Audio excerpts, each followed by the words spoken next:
वक्त में आप सभी का स्वागत है। मैं हूं हर्षदा सावंत। सबसे पहले खास खबरें। रुपए की कमजोरी और गहराई 57 के ऊपर हुआ बंद। रुपए की कमजोरी का बाजार पर भी असर पड़ा। ऊपरी स्तरों से सेंसेक्स ने करीब 300 पॉइंट गंवाए। और 4G सर्विस लॉन्च करने के लिए अंबानी बंधुओं ने मिलाए हाथ। रिलायंस जियो और करेगी आरकॉम के टावर का लाइफ टाइम इस्तेमाल। 12,000 करोड़ रुपए की डील। और भारतीय बाजारों के लिए कमजोर सत्र रहा है। यहाँ पर रुपए की कमजोरी भारी पड़ी है भारतीय बाजार पर। ओवरऑल हमने देखा है पूरा हफ्ता नरमी का ही था। 1 से 1.5% तक की गिरावट सेंसेक्स और निफ्टी पर देखने को मिली। और आज के सत्र में हमने फिर देखा 5900 के नीचे की समाप्ति निफ्टी ने दिखाई है। 5881 पर टिकता हुआ दिखाई दिया। एक समय ऐसा था जहां पर एक अच्छी खासी रिकवरी देखने को मिली, लेकिन ऊपरी लेवल से फिर फिसला बाजार और आखिर में एक बेहद नेगेटिव क्लोज देखने को मिली है। लेकिन कमजोर पड़ता रुपया कुछ क्षेत्रों के लिए अच्छा रहा है, जहां पर आज हमने देखा टेक्नोलॉजी स्टॉक्स में वीकर रुपये के चलते तेजी का मूड पकड़ा। TCS, HCL टेक जैसे काउंटर्स, विप्रो जैसे काउंटर्स में तेजी थी। ऑफ कोर्स पोलारिस में एडिशनल इंटरेस्ट आया क्योंकि यहाँ पर L&T और साथ ही साथ टेक महिंद्रा जैसे नाम सामने आ रहे हैं जो इंटरेस्टेड है इनका बिजनेस खरीदने में। दूसरी तरफ फार्मा काउंटर्स में डॉक्टर रेड्डीज के लिए एक 52 वीक हाई वाला सेशन था। 2.5% के गेन्स। लुपिन के लिए भी अच्छा सत्र निकल कर आया, लेकिन रफ्तार धीमी पड़ी है ऑटो काउंटर्स की। M&M, मारुति, टाटा मोटर्स, इन सब में हमने देखा भारी भरकम बिकवाली का दबाव। हैवी वॉल्यूम्स पर ये स्टॉक्स टूटे हैं। इसके अलावा बैंकिंग काउंटर्स में भी कमजोरी थी। Axis bank of Baroda, state bank of India जैसे दिग्गज स्टॉक्स में बिकवाली का प्रेशर। और कल जहां पर हमने मिड कैप बैंकिंग काउंटर्स में तेजी देखी थी, आज वो वाइप आउट होती हुई दिखाई दी। यूको, कैनरा, यूनियन बैंक में हमने देखा 4% तक का नुकसान। निफ्टी में दूसरे losers JP associates, DLF, NTPC जैसे स्टॉक्स शामिल थे। वहीं कुछ और मिड कैप काउंटर्स जहां पर वायदे बाजार में भी काफ़ी इनका एक्सपोजर है, उनमें अदानी पावर था, ऑप्टो सर्किट्स जैसे counters, Jain irrigation, India cement जैसे काउंटर्स थे जहां पर भारी भरकम सेल साइड की पोजीशंस एक्टिव हुई हैं। यहाँ से आगे बाजार की तस्वीर कैसी रहेगी? हमारे साथ है HDFC सिक्योरिटीज के VK शर्मा। शर्मा जी, इस पूरे हफ्ते कमजोर रुपये ने बाजार की कमर तोड़ी है। क्या अगले हफ्ते भी यही स्ट्रेस फैक्टर रहेगा मार्केट्स पर हावी? हर्षदा जी, वैसे तो अभी आशंकाएं तो यही हैं कि रुपए की कमजोरी हावी रहेगी और आज जो FIs के फिगर आएंगे वो भी एक तरह से हमारे मार्केट को डिसाइड करेंगे कि मंडे को ओपनिंग क्या हो। लेकिन सबसे महत्वपूर्ण अमेरिकी बाजारों में कि क्या रुख रहता है, वहाँ के जो इम्पोर्टेंट डेटा आ जाने वाला है, वो डेटा अगर इस तरह का आता है जहाँ से ऐसा लगता है कि फेड अपना जो $85 बिलियन का जो प्रोग्राम है मंथली उसको कम नहीं करेगा, वो लगातार खरीदता रहेगा, तब थोड़ा बहुत राहत की सांस मिल सकती है। अन्यथा ये तो एक दिक्कत है ही। रुपए की जो कमजोरी है वो हमको अगले सप्ताह भी झेलनी पड़ेगी, ऐसा लगता है। जी हाँ, और यहाँ पर हमने देखा है इसका काफ़ी बुरा असर बाजार पर पड़ा है और FI फ्लोज भी इससे इफेक्ट होते हुए दिखाई दे रहे हैं। देख लेते हैं लार्जली क्या एंटिसिपेट कर रहे हैं रुपये की चाल के लिहाज से जानकार।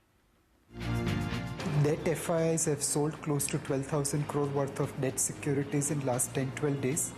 That outflow was not factored in by the currency market surely, and as that money is going out of the system, it's taking currency along with it. Second probably was intervention by the RBI in the currency market when currency was appreciating, and that also was probably not discounted by the market. Rupee depreciation is almost given, considering the inflation differential which is existing between Indian markets and other global markets. So the whole question is that will rupee depreciate between 3 to 5% per annum in an orderly basis? Vis-a-vis, will it go down by 10-15% in a spike basis? Dollar is extremely overbought in the short term. I think we are likely to see a short-term retracement, probably something slightly below 56. And then the market will, USD INR will start strengthening after that. यहाँ पर कुछ और weakness साफ तौर से persist होती हुई दिखाई देगी। इसका फायदा कैसे उठाया जाए विनोद जी? क्या आपको लग रहा है फार्मा और साथ ही साथ टेक्नोलॉजी शेयरों में फिर पैसा पार्क करना सही रहेगा, सही स्ट्रैटेजी रहेगी? एक आम निवेशक को मेरे ख्याल से ये काम नहीं करना चाहिए कि उसको करेंसी के हिसाब से अपना इन्वेस्टमेंट सिर्फ इनके अंदर लगाना चाहिए। मेरे ख्याल से उसको वहां लगाना चाहिए जहां पे अर्निंग्स की विजिबिलिटी है। तो आईटी के अंदर भले ही आपको फायदा हो, लेकिन उसके मुकाबले फार्मा एक बेहतर सेक्टर है। तो फार्मा के अंदर आपकी विजिबिलिटी अच्छी रहेगी और वहां पे पैसा लगाना मैं ज्यादा श्रेयस्कर समझता हूँ as compare to it. Largely लेकिन अगले हफ्ते के लिए वो क्या ट्रिगर फैक्टर्स होंगे या फिर क्या वो टॉकिंग हेड्स होंगे जिस पर बाजार फोकस करना चाहेगा? क्योंकि next week of course focus में आरबीआई की क्रेडिट पॉलिसी रहने वाली है, तो क्या अगले हफ्ते उसके रन अप की तैयारी होगी? मेरे ख्याल से काफी हद तक जो एक एक्सपेक्टेशन था कि अगले सप्ताह में इस तरह का कुछ बात बन पाएगी, जब इसकी अच्छी बातें होंगी और बाजार उसको टॉकअप करके मार्केट को अच्छा करने की कोशिश करेगा, तो उस तरह की उम्मीदों पे आज एक बाल्टी ठंडा पानी हमारे रिजर्व बैंक गवर्नर ने डाला सुबह और वो उसी की वजह से आज रुपए कमजोर हुआ। तो इन सब बातों को ध्यान में रखते हुए मुझे लगता है कि बाजार को कहीं न कहीं इस बात पे मानना पड़ेगा कि अब रिजर्व बैंक गवर्नर ये भी कह रहे हैं कि वो न सिर्फ अब तक WPI को देखते थे, अब रिटेल उस पर भी देखेंगे, जो CPI आता है उसको, और वो उससे देख के आप कभी किसी भी प्रकार की इंटरेस्ट रेट्स में कमी नहीं कर सकते। ऊपर से अगर आप बादलों को देखना चाहेंगे कि मानसून किस प्रकार का आने वाला है, तब तो काफी दिक्कत वाली बात होती है। तो ऐसे माहौल के अंदर एक्सपेक्ट करना कि इंटरेस्ट रेट्स कट होगा या इसकी वजह से बाजार थोड़ा सुधर सकता है, थोड़ा सा मेरे ख्याल से ये होपिंग अगेंस्ट होप वाली बात होगी। क्या दायरा आप लार्जली एक्सपेक्ट कर रहे हैं विनोद जी अगले हफ्ते के लिए या फिर यहाँ से आगे? क्योंकि 5900 ब्रीच हुआ है और यहाँ पर कहीं ना कहीं लोग ये अब चिंता जाहिर करने लगे हैं कि हम फिर से 5750 5600 तक के लेवल्स के लिए भी तैयार रहे तो बेहतर है। जी जी, सबसे पहला एक मामूली सपोर्ट है 5830 पे, और फिर मेरा ये मानना है कि 5720 5750 के लेवल तक, 5700 के लेवल तक ये मार्केट जा सकता है।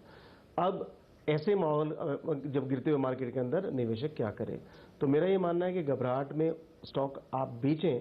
मेरा ये मानना है कि अगर आपके पास पैसा है तो उसको आप थोड़ा थोड़ा लगाना शुरू करें, और यहाँ पे आप 5700 के बाद मेरे ख्याल से या उसके 101 पॉइंट इधर उधर मार्केट को घूमना चाहिए। तो ये एक अपॉर्चुनिटी होनी चाहिए जहाँ पे आप निवेश करेंगे, न कि घबराहट में यहाँ से भाग के जाएंगे। विनोद जी, यहाँ पर बैंकिंग स्टॉक्स या फिर ऑटो काउंटर्स में हमने देखा आज फिर काफी ज्यादा कमजोरी का दबाव बनता हुआ दिखाई दिया, तो वहां पर अब आपको क्या लग रहा है? डिप्स पर एक अपॉर्चुनिटी है कि धीरे धीरे करके एक्यूमुलेशन शुरू किया जाए, या फिर बैंक निफ्टी में जिस तरह की वॉलेटाइल मूव्स हैं ये थोड़ा बहुत रिस्की ट्रेड रहेगा? मेरे ख्याल से अभी भी जो रुख है बाजार का वो एक अच्छा नया हाई बना के आज जब मार्केट ने तोड़ा है, तो थोड़ा बहुत इस बात का अंदेशा है कि बाजार अभी थोड़े और समय के लिए खराब हो सकता है। तो ऐसे वक्त में एक गिरते हुए छुरी को पकड़ने की कोशिश न करके, निफ्टी को न पकड़ के, बैंक निफ्टी को, अगर आप उन चुनिंदा स्टॉक्स को चुने जहां पे विजिबिलिटी फिर भी ठीक रह सकती है, वो है जैसे प्राइवेट सेक्टर बैंक जैसे येस बैंक हैं, तो उनके अंदर आप टुकड़ों में करें, क्योंकि जब उनका कासा आगे चल के कम हो जाएगा, मतलब कासा की जो डिपॉजिट्स की जो प्रतिशत है, माफ कीजिएगा, वो जब आगे चल के बढ़ेगी तो इनकी जो इंटरेस्ट रेट्स है वो कम होगी, NIM बढ़ेंगे। तो चुनिंदा स्टॉक को पिक करके ही निवेशक निवेश करे तो बेहतर है। विनोद जी, फार्मा काउंटर्स, लेकिन आज हमने देखा डॉक्टर रेड्डी जैसी स्टोरी जो एक 52 वीक हाई पर ट्रेड करती हुई दिखाई दी, यहाँ पर आपको अभी अपॉर्चुनिटी दिख रही है क्या? बढ़े हुए लेवल्स के ऊपर खरीदारी में थोड़ी दिक्कत आती है, खासकर जब बाजार के विपरीत उनकी चाल हो। लेकिन यहाँ पे मैं समझता हूँ कि जो लार्ज कैप स्टॉक्स हैं, डॉक्टर रेड्डी हैं, सन फार्मा हैं, तो इनके अंदर लुपिन के अंदर थोड़ा सा एक एडवर्स आया है, लेकिन उसके बाद ये दोनों स्टॉक्स अभी भी ठीक लगते हैं। और छोटे और स्टॉक्स में ध्यान दिया जाए तो मेरे ख्याल से सन फार्मा एडवांस जो एक उसकी सब्सिडी है उनको भी देखा जा सकता है, लेकिन यहाँ पे मानना पड़ेगा आपको ये थोड़ी सी लंबी अवधि के लिए खरीदने पड़ेंगे। हम इसी के साथ लेंगे एक छोटा सा ब्रेक, लेकिन इस बाजार में स्टॉक स्पेसिफिक ही पैसा बन रहा है, तो कौन से हैं टॉपिक्स आज विनोद शर्मा के रेडार पर, बताएंगे आपको आगे।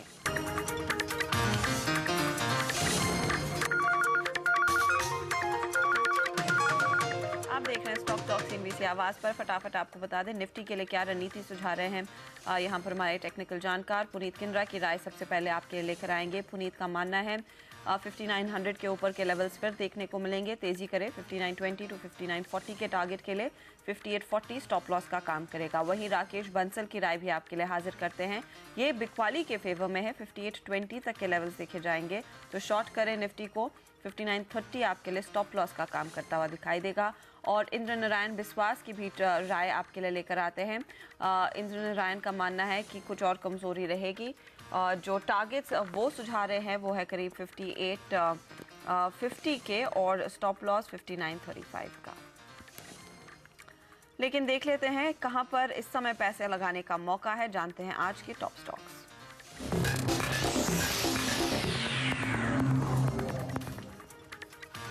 विनोद जी, आपकी पहली पसंद है इन्फोसिस, क्या ये नारायण मूर्ति के कमबैक का इम्पैक्ट रहेगा स्टॉक पर गोइंग फॉरवर्ड? किस तरह के रिटर्न्स रहेंगे इधर?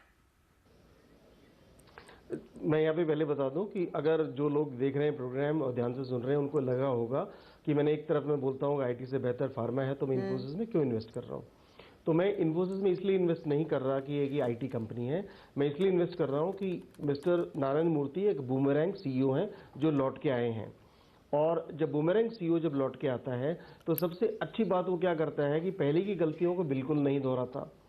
तो उस वजह से दो गलतियां इन्फोसिस ने अभी तक की हैं।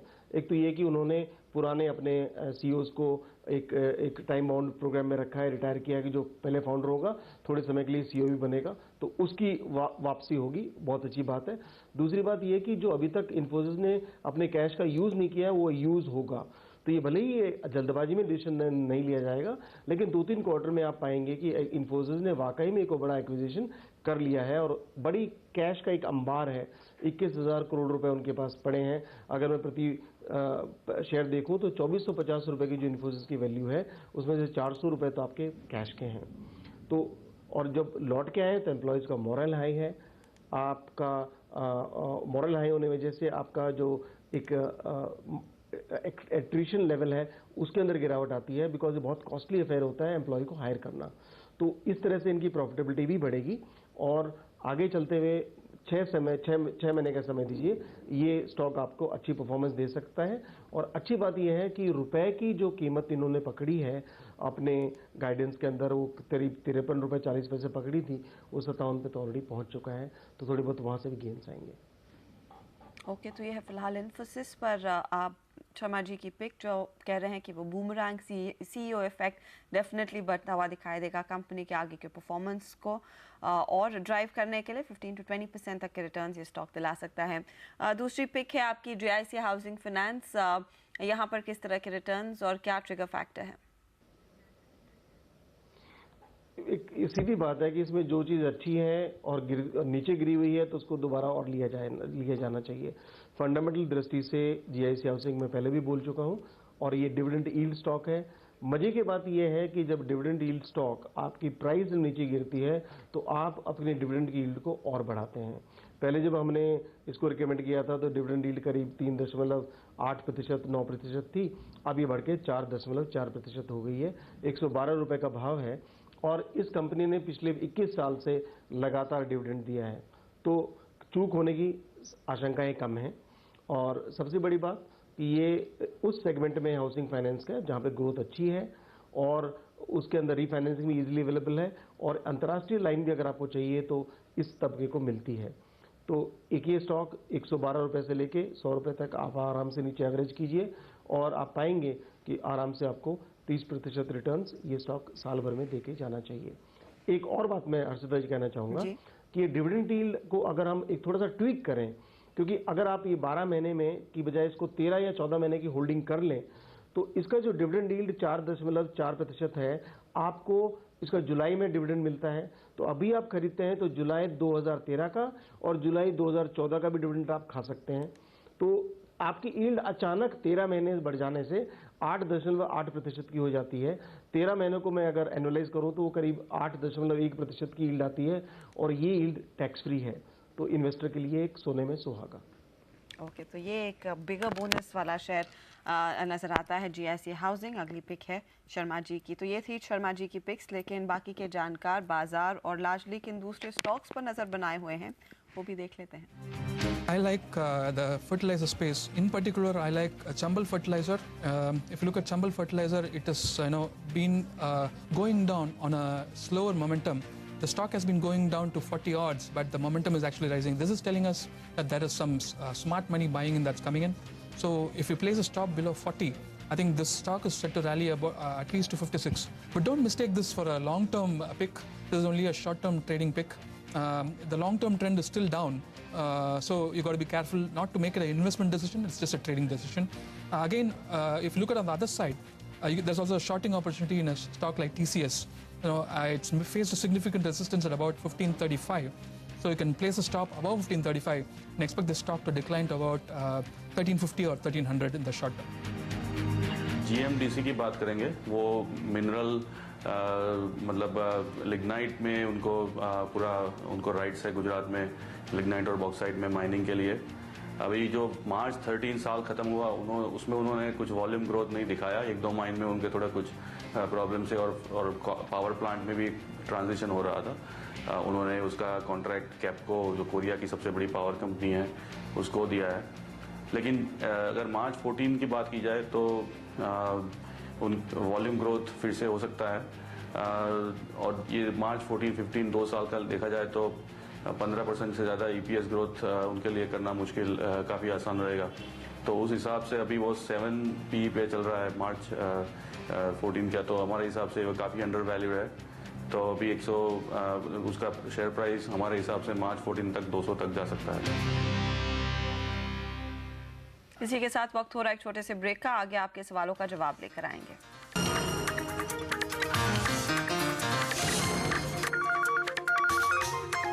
आप देख रहे हैं स्टॉक टॉक और अब आपके सवालों के जवाब देने की बारी। हमारे साथ हैं VK शर्मा HDFC सिक्योरिटीज के। पहला दर्शक हमारे साथ जुड़ रहा है बैंगलोर से। नितिन लाइन पर हैं, पूछिए नितिन।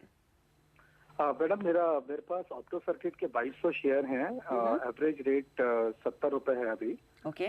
और मेरा 1 साल का या उससे आगे का भी होराइजन हो सकता है, तो उसके ऊपर में क्या रिकमेंडेशन रहेगा? 1 साल से ज्यादा का टाइम आप देने को तैयार है। ऑप्टो सर्किट्स लगातार पिट रहा है, 30 के नीचे आ गया है स्टॉक आज। 70 की एवरेज प्राइस, क्या इतना टाइम इनको देना चाहिए इस काउंटर को? मेरे ख्याल से आपके साथ थोड़ा सा एक एक्सीडेंट हुआ है, आप गलत स्टॉक में आ गए हैं। और यहाँ पे जब इस स्टॉक के ऊपर फंडामेंटली कुछ भी नहीं बोला जा सकता, बिकॉज जो नंबर्स हैं उनके ऊपर विश्वास ही नहीं है किसी को। तो ये नंबर्स फोर्स्ड हैं, इस बात का मार्केट को अंदाजा है और जिसकी वजह से लगातार स्टॉक गिर रहा है। एक्चुअली में सिचुएशन क्या है उसका वेट करे बगैर आपको यहाँ से निकलना चाहिए। तो मेरी सलाह ये कि आप इस स्टॉक से 2% नीचे का स्टॉप लॉस रख के आप पलायन कीजिए। चलिए 2% के नीचे का स्टॉप लॉस रखें और आप हो सके तो अगली बारी इस तरह की गलती ना दोहराएं। अनीस खान से बात करते हैं, मेरठ से लाइन पर हैं, पूछे अनीस। हाँ सर नमस्कार। बताइए सर। हाँ मेरा पुराने इस पे जो है क्वेश्चन था, मैं मौजूदा भाव टाइम में जो मतलब इसमें निवेश करना चाहता हूँ, तो ये टाइम सही रहेगा या कुछ मतलब कितना टाइम आपने कहा आप देंगे? हम 1 साल दे सकते हैं। 1 साल दे सकते हैं। पोलारिस स्टॉक भागा है आज। जिस तरह की खबरें हैं कि L&T, इन्फोटेक और टेक महिंद्रा इंटरेस्टेड पार्टीज हैं, अच्छा समय है खरीदने का। मेरे ख्याल से ये स्टॉक को खरीदना नहीं चाहिए अभी। वो इसलिए कि ये स्टॉक बढ़ जरूर सकता है, लेकिन आपको कब बेचना पड़ेगा, बढ़े हुए भाव के आप तुरंत निकल पाएंगे। अगर आप इंटरडे ट्रेडर हैं तो जरूर देखें, क्योंकि इसकी जो बिड्स हैं वो अगर और आगे चलती हैं तो ये भाव भी बढ़ेगा। लेकिन ये इन्वेस्टमेंट के लायक स्टॉक नहीं है, क्योंकि जब कभी भी ये कंपनी बिक जाएगी तो 80% हिस्सा इसका कैश में कन्वर्ट हो जाएगा और कैश को मार्केट फेस वैल्यू पे नहीं डिस्काउंट करता। वो एक आप इन्वेस्टमेंट्स कंपनी को देखेंगे तो कैश को वो 30% पे डिस्काउंट करता है। तो भले ही आपकी 2000 करोड़ में कंपनी बिक जाए और उसको 600 करोड़ की वैल्यू देगा। तो ऐसे वक्त के अंदर जब ये डील होती हो, अगर आप लेना चाहें स्टॉप लॉस लगा के लें, लेकिन तुरंत निकलें जैसे ही डील होती हो, इसको निवेशित न रहें। ओके, तो आप फिलहाल एक शॉर्ट टर्म के लिहाज से वो ट्रेड कर सकते हैं। एक लॉन्ग टर्म निवेश के लिहाज से ना देखें। सुजीत मित्रा का सवाल ले लेते हैं। इन्होंने एसएमएस भेजा है मालदा से। एमएनएम फाइनेंशियल्स पर इनकी नज़र थी। 211 पर खरीदा हुआ शेयर 100 है इनके हाथ में। आज हमने देखा है वैसे भी ये सो कॉल बैंकिंग लाइसेंस कैंडिडेट्स तेजी में रहे हैं। यहाँ से आगे क्या कॉल रहना चाहिए, फायदे में है फिलहाल? पहली बात ये कि पहले आपने एक अच्छा स्टॉक चुना, तो अगर आप जब कभी भी कोई आपको काम हो, जरूरी आवश्यक काम हो और उसके लिए पैसा चाहिए, तो स्टॉक को बेच के प्रॉफिट कमा के वो काम पूरा कीजिए, अच्छा रहता है। लेकिन ये स्टॉक अच्छा है और ये जो लाइसेंस जो इसकी लाइन में खड़े हैं लोग, उनमें से सबसे सक्षम है। नीट एंड क्लीन मैनेजमेंट है, तो उस दृष्टि से सभी वो मापदंड पूरे करता है। It ticks all the boxes जो चाहिए फॉर्म के अंदर। तो आप होल्ड करना चाहें तो बाकायदा इसको होल्ड कर सकते हैं लंबी अवधि के लिए भी। तो इस पे मेरे मोहर भी है, आप इसको रखिए। विजय आनंद से का सवाल ले लेते हैं। विजय पूछिए। नहीं लगता है वहां पर कुछ ऑडियो प्रॉब्लम। विजय अपना सवाल पूछें।